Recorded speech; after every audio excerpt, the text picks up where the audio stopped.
Hey, everyone.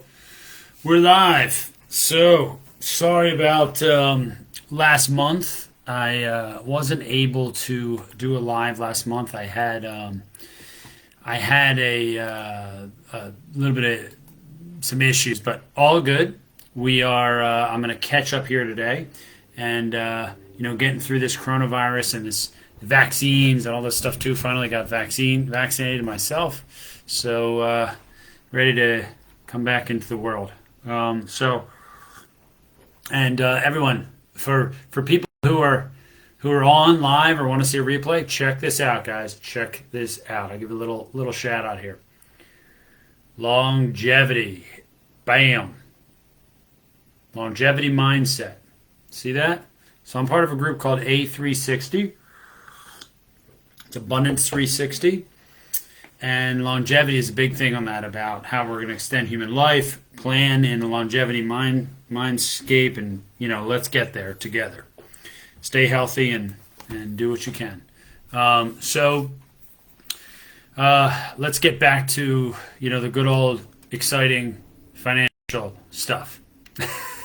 No, finance is real important. It is the key to what we say here at Yo CFO, your outsourced CFO, is you need to have your financial management framework, which incorporates all of your operational, all of your sales metrics, and your operational key metrics, not just metrics, into a framework that looks to see how you can optimize for decision making and create the most value in your organization.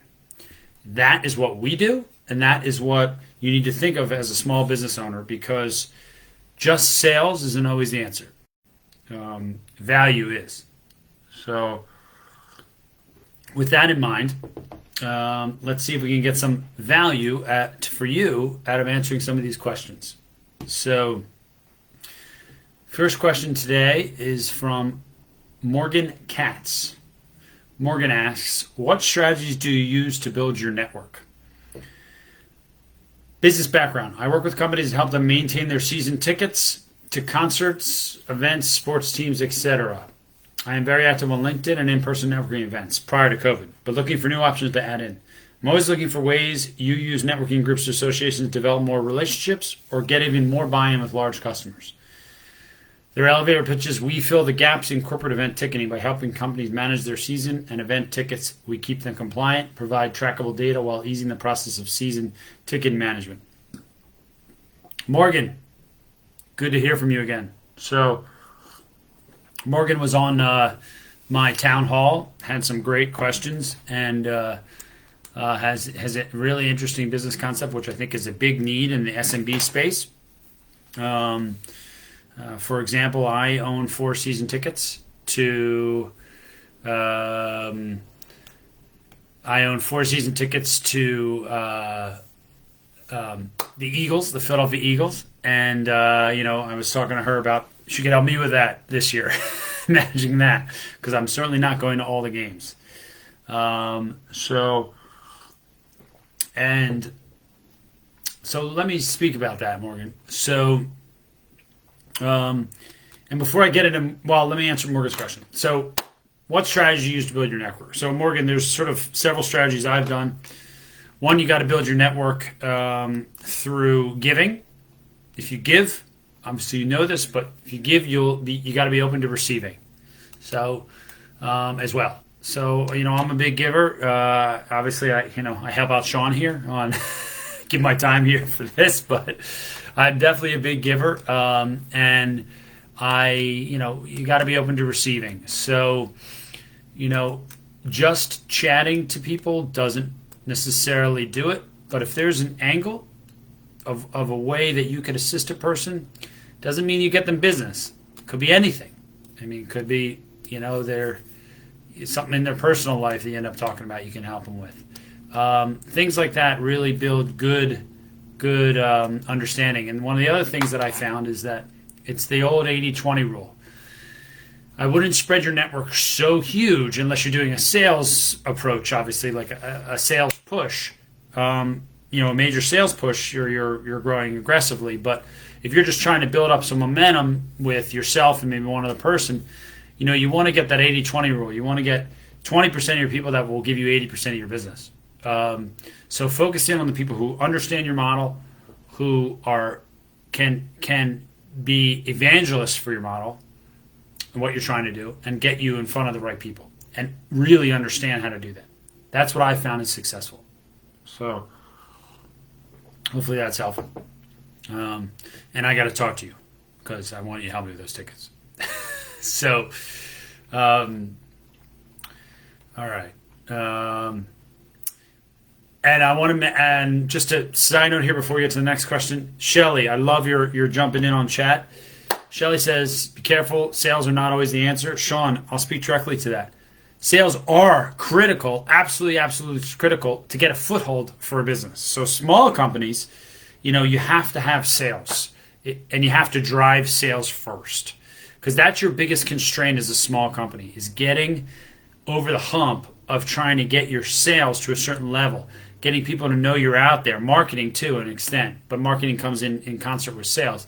So that will save your butt as a small company. But as you get more complex and bigger, sales are a key piece, but they're not, there are other constraints and other things to consider as you're getting bigger that, are sort of low-hanging fruit to get out of the way to help you be able to support the growth in sales the right way with the right margin and not run out of cash. So, but early on, sales are critical. So let me jump into the next question here. It's from Sanal Perve. Hope I said that right. Question is, if you have some extra cash in your business, what would be your next move to grow the business? I'm in title searching business. We provide B2B services. Our clients are title insurance companies. Okay, it's tricky, Sanal. This is a very business to business type of question, like meaning, what would I use the cash for in your business? Your question is very open ended in the sense of what would be your next move to grow the business with extra cash. I mean, I don't know, put it in Dogecoin and then cash out. I mean, obviously I'm joking, but my son bought Dogecoin at 5 cents and now it's at 35 today. So I should listen to my son, but he bought like $40. But Sanal, honestly, if you have extra cash, I would put it in the things that create revenue. Okay? That's the key. With extra cash, put it in things will create more revenue. That's it. That's the way to think about it. It could be a person who does direct work in your scenario. Could be a piece of technology that you could resell in title business. I don't know, but that's where you go first. What creates more revenue? And then if you need something because you have another constraint, maybe you need to buy more. You need to buy something to improve your process. That's second to that.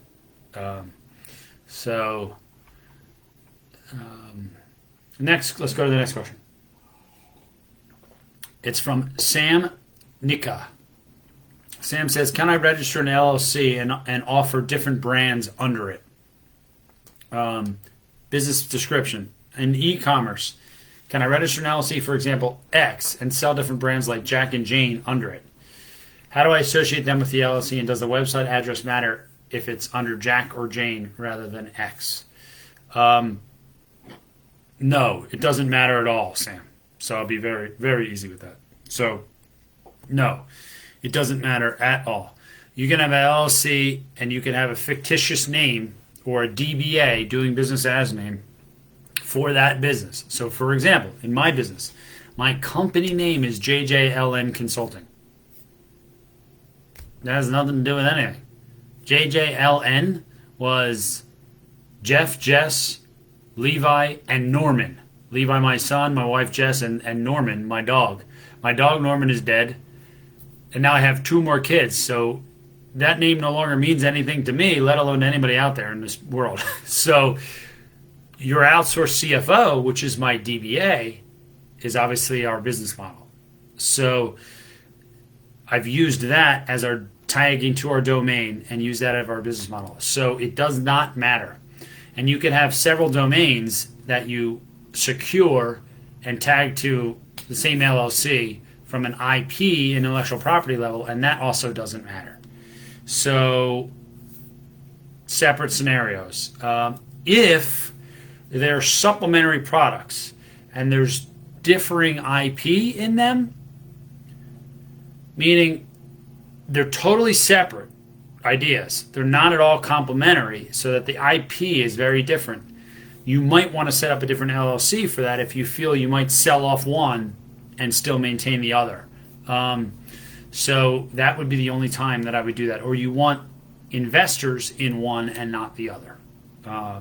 So only reason for different LLCs or different corporations is considerations around IP, intellectual property, sort of asset value of things, and because of that, investors or other types of leverage you would do for the business. So next question is Liv Gruber. Liv Gruber. How do you pay yourself from the business? Business description. I'm going to start paying myself. Want to know the best way to do it. Should I be paid as a W-2 employee, a contractor, or is there another strategy? Our company is an LLC. So, Liv, this is a tax question. I would ask your tax accountant. If you're set up as an LLC and you own the business yourself, you typically would not take any W-2 income because you're going typically. A lot of things change over the last few years, but because you're going to pass that all through to you through a Schedule C, probably, if you just own the business outright on your personal return. So there's no relevance to paying yourself. It doesn't help you as a W-2 or anything. You just take distribution. So if you have partners, it becomes a little bit trickier. Because if you have partners, there's questions of equal distribution, whether you're an LLC or a S Corp. An LLC with an S designation is still considered an S Corp for taxes.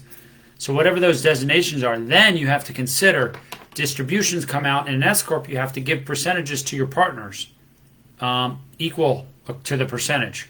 So then it becomes, all right, how much W-2 do I take in an S Corp? That makes the most sense until we then distribute amongst us equally according to our percentages.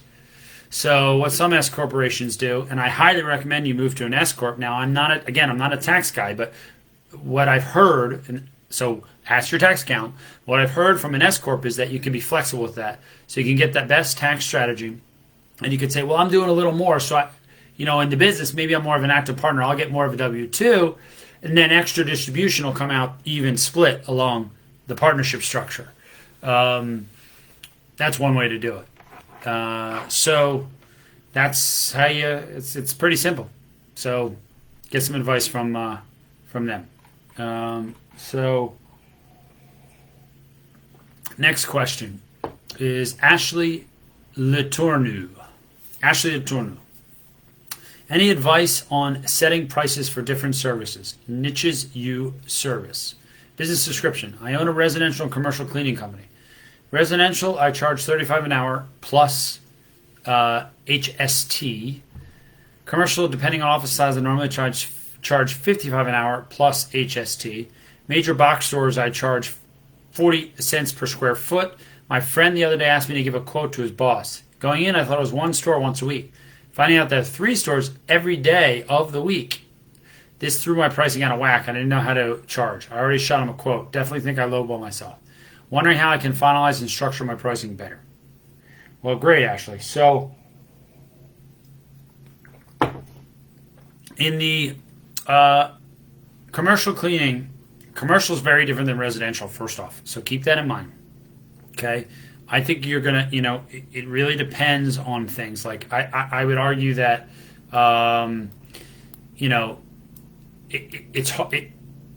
the square footage pricing for residential, which you're not mentioning here, but that probably is erroneous. I'm not sure if you're doing that at all, but and you could probably get a somewhat higher premium on residential, I think, although this is not my space, but possibly. And it depends how efficient you can be on commercial with getting the job done on whether you can get the true value out of there. So I think you just got to look at what your break even is. So for you, how I look at pricing is look at your contribution margin. Okay? So not to get too much in the weeds here, Ashley, but what are all your variable costs related to your cleaning? And then is there a fixed charge or a fixed amount that you have to allocate across the jobs you're having? Sometimes you can do that, sometimes you don't. It's hard to price that. It depends on the size of your business, where you're going, and so on and so forth. We call it like an overhead percentage. But first, go with contribution margin, meaning if you're paying your people hourly, which in most cleaning operations you probably do, you're paying them hourly to actually clean, anywhere from what, I don't know, $10 an hour to $25 an hour. You're paying them, depending on what they're doing. And then you have the cleaning supplies that are a variable cost per job or per a set amount of jobs. So you need to figure out what that percentage is. So let's just do a quick example. You said 35 an hour or 55 an hour for commercial you're charging. So if your average people in commercial are $20 an hour that you're paying, and then it's maybe, let's say, $5 an hour for your materials that you have to use on the job. So that's $25 an hour. So $25 out of 55, very simply, just do the math. So 25 divided by 55 means you have a 45% cost. Okay? So your contribution margin is 55%. So for every dollar you're charging, 55 cents of that dollar is going towards the rest of your costs of your operation. So if you're doing $500,000, in theory, about 275 is contribution margin going to your fixed costs. Your salary, any marketing you're doing, any driving scenario you have, if you're not including that, I don't know, whatever is else in your business there. But so that'll give you an idea how you can price to see what you need to cover your fixed costs. And then as you think about it, as you keep growing, do I need more of this fixed cost? Well, for every dollar of fixed cost, you need 45 cents of variable cost there. So, sorry, I'm getting in the weeds here, but Ashley, bottom line is use that to figure out what your break even is and to also figure out what your pricing model is. So how much do I have left over after my variable costs? You can see if you're charging enough to cover your scenario. And then you got to look at your area where you are, see if you're competitive with others out there. You got to get some research and figure out what others are doing. And also you'll be able to tell by whether you're getting deals or not. I mean, if you price, 10% higher, does it slow down your deal volume? That kind of stuff. You could test it a little as you keep growing. So hopefully that was helpful. Next question from Ashley Watkins. When hiring other coaches to scale a coaching business, should they be partners, independent contractors, or employees? I launched a coaching business this year to help startups organize, strategize, and digitally market their business. I've been helping client one-on-one walk through their planning phases, set goals, and put together digital marketing strategies. So far, my clients love the mindset work and business strategies. I'm like a little version of AO in my own way. Nice. I'm looking for ways to scale this, so I'm switching to a membership subscription model. However, as I put together my service hierarchy, I would still like to offer premium one-on-one coaching for those who want it. I'm thinking I can train other coaches to walk business owners through these stages. But would these coaches be employees or independent contractors? So Ashley, awesome. This is the biggest question that I get all the time from not only you and others on AO, but also from our clients.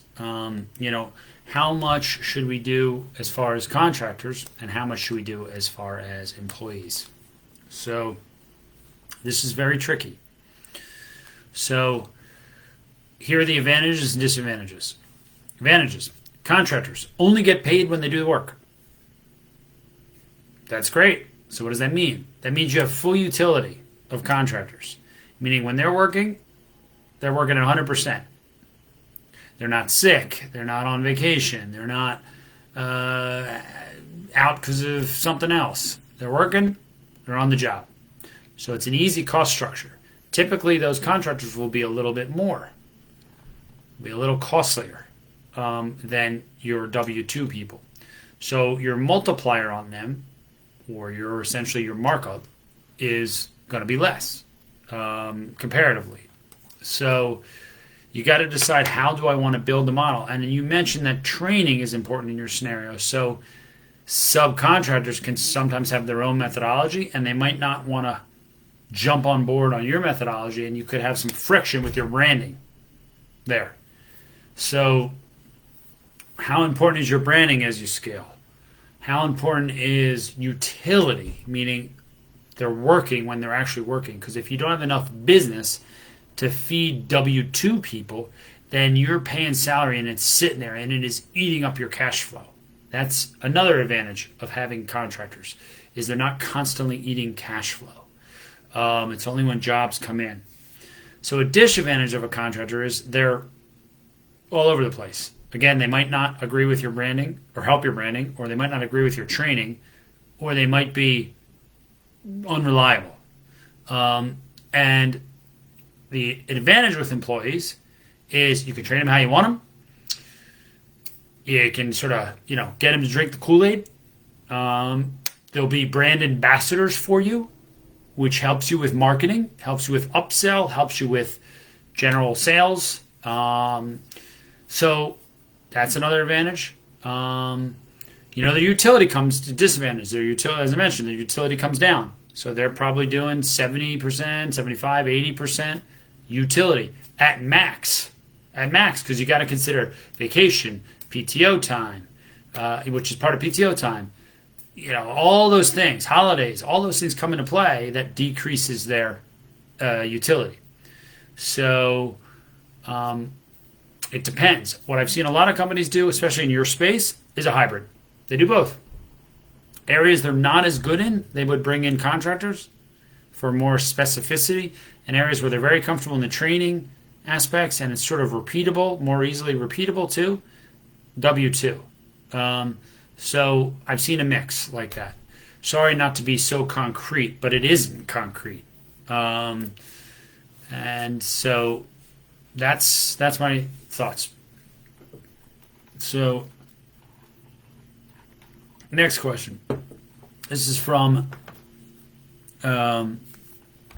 Kristen Lattis, or Kristen Lattis. Kristen says, what do you do when a client has not paid the remaining balance from a project completed over 2 months ago? Business description. I'm a copywriter for online entrepreneurs. I completed website copy for a client. She paid 50% up front, but has not paid the last 50%. She does not answer my DMs or emails. I write sales copy for online coaches launching products and services who want to grow their business through persuasive writing. Very cool, Kristen. Love the concept. I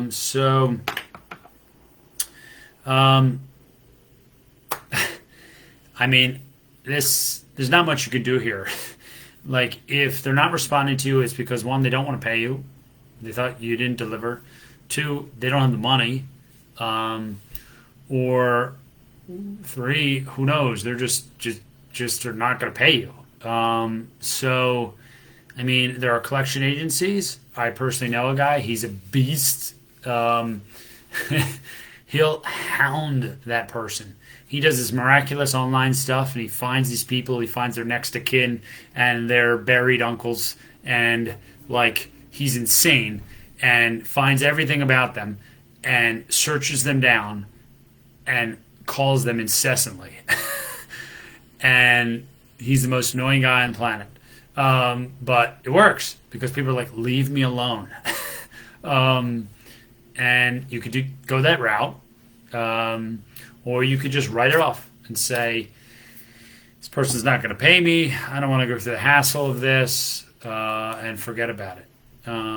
So, those guys who do collections charge between 20 and 30% of the bill.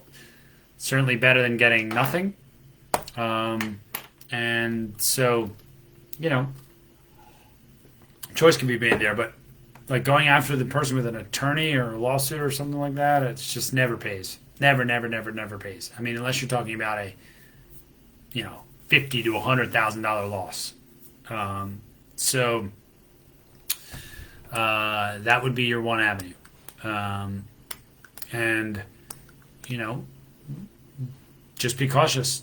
Get banking information, get stuff up front in case they, you're questioning a scenario from the beginning. So those were all the questions. I think all the questions for today. There were a couple from last week that I might have missed, so apologies if I missed some of those from last week. I do have a town hall coming up, so I'll announce that now. So anybody who wants to jump on the town hall, if you're listening to this right now, I think my town hall is coming up next week. Hold on. When the heck is it? It's Thursday. It's this week. Let's Talk Financials, 6:30 to 7:30 this Thursday, 2 days from now, 6:30, 7:30 Eastern Standard Time. So I'm going to be talking about anything you want to talk about. I mean, your business, questions about your business, questions about what's going on in the space, the lending, EIDL, PPPs, wrapping up, what else businesses are looking for, and what to watch out for. So happy to do this. Hope I'm helping Sean and the members here. And as always, good to not see, but see everybody. Have a good day. Ciao.